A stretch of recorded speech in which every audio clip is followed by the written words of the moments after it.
Thursday, Poetry Thursday, and I've got a big poem for you here. I'm not going to be reading it all.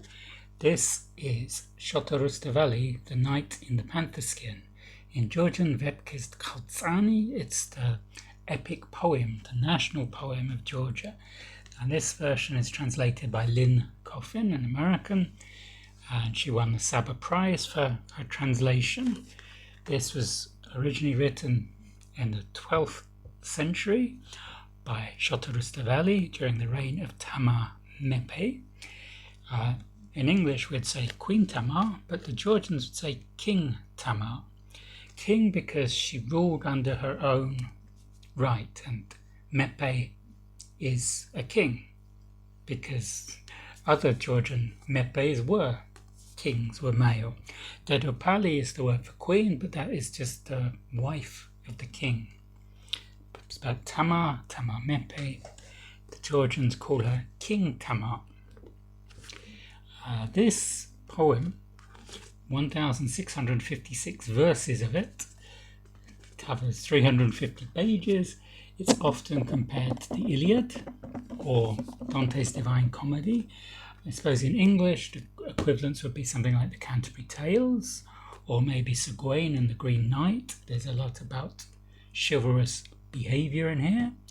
We don't know a lot about the writer, Rustaveli, but he was possibly a court official, and the book wasn't actually published until 1713, although many copies of it existed before then.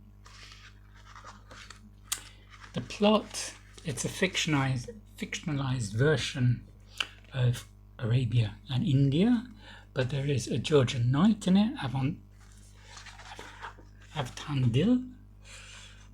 He's in the service of an Arabian king, and there's Tariel, the mysterious knight in the panther skin of the title, who is in love with the Princess Nestan-Darejan, and Avtandil goes on a quest to help Tariel reunite with Nestan, who's been abducted and imprisoned in a distant fortress. And this is the meeting of our two heroes, Avtandil and Tariel.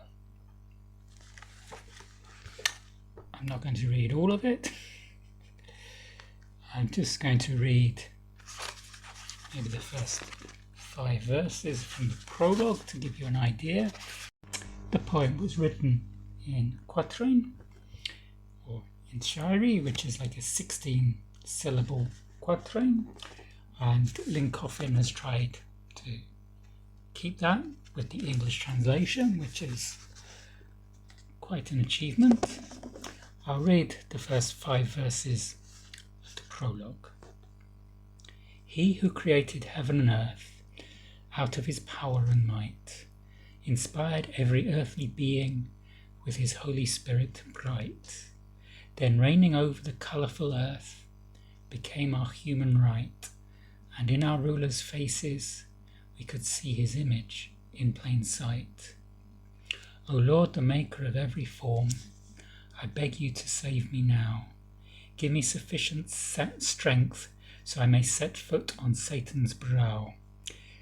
May you the longings of a lover, lasting till the grave, allow.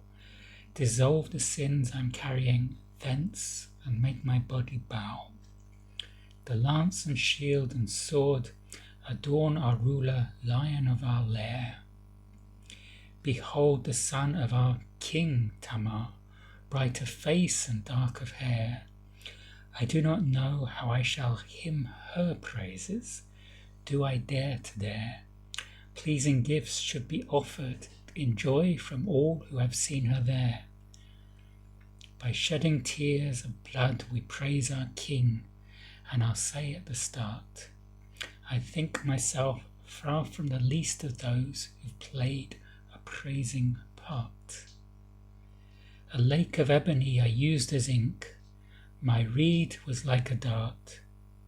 Whoever hears the lines I've written, a spear will pierce his heart. They bade me to write sweet poetry, to sing her kingly praises, extol her eyebrows, lashes and hairs in true poetic phrases. her ruby lips and her ranks of teeth, her crystal army dazes. To think a leaden anvil can break the hardest stone amazes. And I'll stop there. Let me know in the comments if you'd like me to continue reading from this epic poem in future Poetry Thursdays, and what you thought. And I will see you on the next video. Goodbye. Nachwamdis.